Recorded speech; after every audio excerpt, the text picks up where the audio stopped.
नमस्कार. तर बऱ्याच ताईंचं काय होतं ना, अशा प्रकारे सिंपल डिझाईन लागतं, म्हणजे खालच्या बाजूने पण सिंपल, इथे पण सिंपल आणि इथे एखादा असा पॅच लागतो, कुठलाही असो, मग तो मोराचा असो, नथीचा असो, कुठलाही असो. तर असं डिझाईन जर हवं असेल तर याचंही आपल्याकडे सोल्युशन आहे, कारण बऱ्याच ताईंना हे ट्रेस करता येत नाही. आणि तुम्हाला जर असं ब्रायडल डिझाईन नकोय, हे बघा, आता ज्यांना असं ब्रायडल डिझाईन हवं आहे तर त्या ऑर्डर करू शकता. हे आपले ट्रेसिंग पेपरचा बंच, ठीक आहे, अशा प्रकारे 11 पेपरचा एक बंच आहे आणि तुम्हाला 1-2 ब्लाऊजही हवे असतील तर तसेही मिळतील. आता बघा, असं सिंपल डिझाईन हवं असेल फक्त पॅचसाठी आणि खालच्या बाजूने तुम्ही अशा प्रकारे साधं डिझाईन करू शकता. तर बघा, अशा पद्धतीचे आपल्याकडे पॅच अवेलेबल आहे.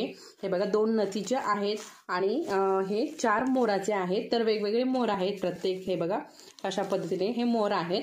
तर असे तुम्ही इथे पॅच बनवून हे लावू शकता. इथे खालच्या बाजूने असे सिंपल डिझाईन आणि वरती असा पॅच. तर हे घ्यायचे असेल तर ऑर्डर करू शकता. व्हिडिओ लाईक करा. चॅनलवरती नवीन असाल चॅनल सबस्क्राईब करा. परत भेटूयात पुढच्या असंच एका छानशा व्हिडिओ सोबत. तोपर्यंत धन्यवाद.